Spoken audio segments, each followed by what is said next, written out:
from above. Everyday would seem turning into love song.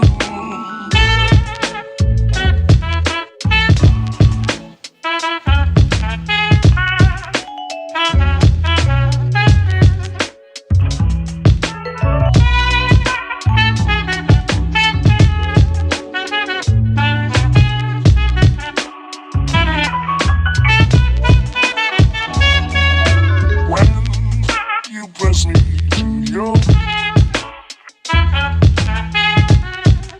I would roses when you speak, angel, sing from above. Everyday would seem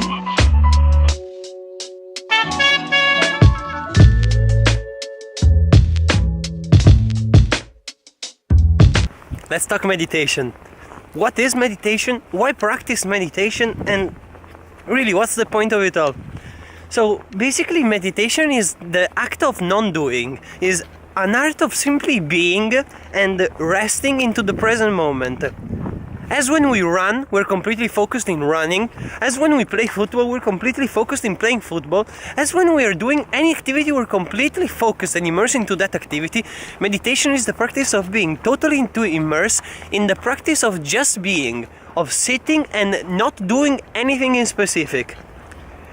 In this practice, we simply sit upright, we breathe, and we observe.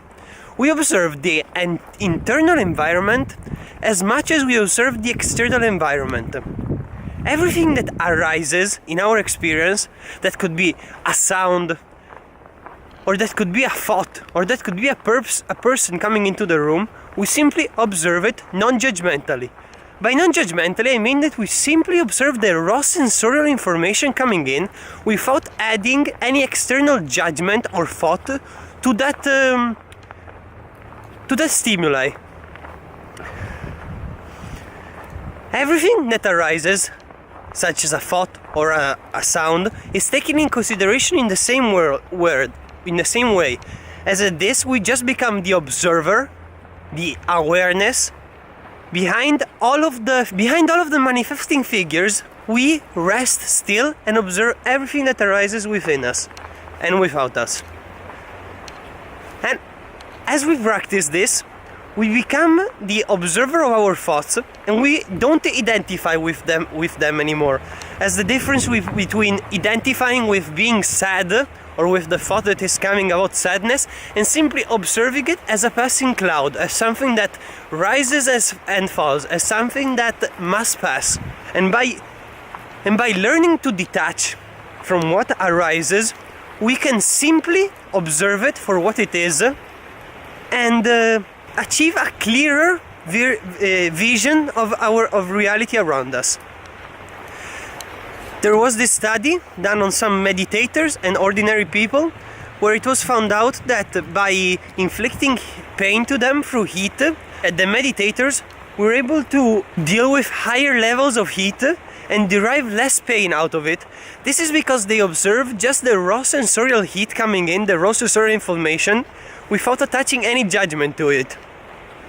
Because between any stimuli, any input, and every response, every output, there is a space. And in that space, we have the power to choose. The pain, in this case, is as uncomfortable as your inner narrator makes it. Athletes, artists, chess players, many disciplines, when you're totally engaged into what you're doing, you achieve what is called a state of flow, a state of total engagement into the practice that you're choosing to do. However, we as humans usually don't rest into this state. Our default mode of operation is the complete opposite of flow.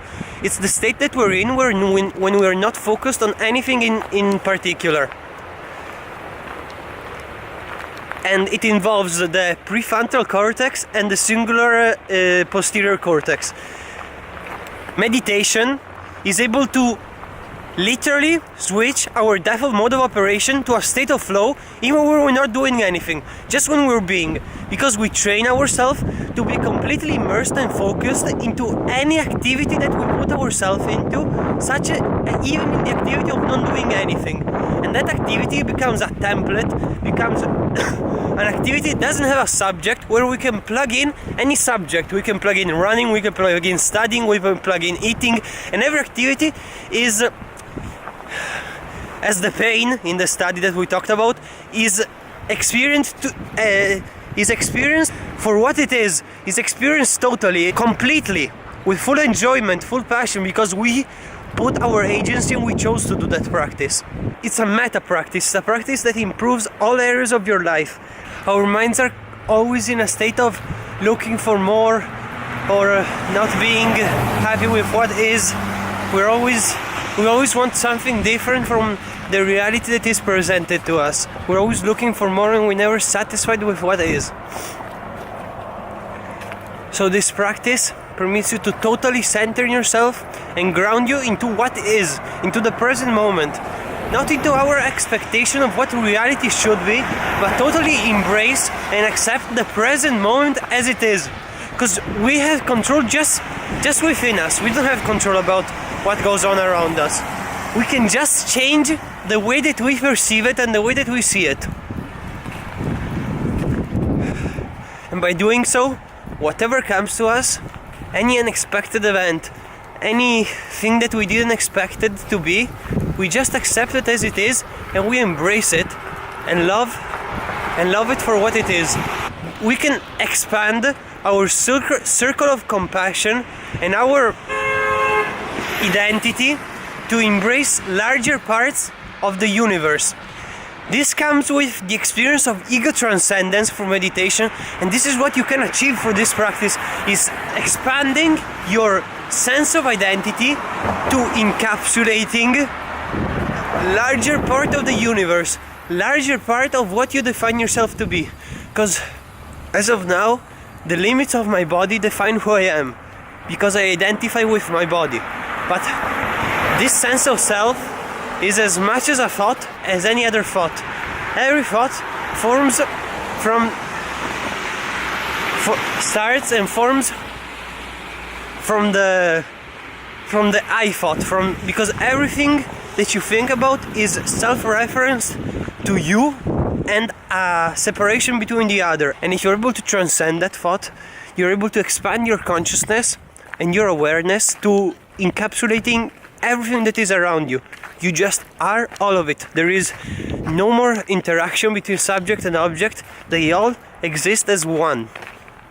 Meditation is going to give you first-hand experience, first-hand insight onto the nature of reality, into the nature of consciousness, and it's going to show you what life is beyond your perspective, beyond yourself. And you're going to find truth by shifting your perspective and seeing yourself as different than what you thought you were.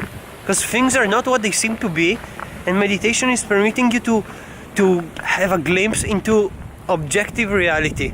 We have no idea of what reality is, and this is the fact, and this is where meditation opens your mind to admitting that you don't know, and not just intellectually saying yes, I don't know, but truly practicing and experiencing a beginner's mind, so that you're able to open your mind to see what life and what reality really is. I'm your host, Piero. This is the Life of Piero. I hope you enjoyed today's video. Have a blessed day. Be centered, be present, enjoy what is actually there for you.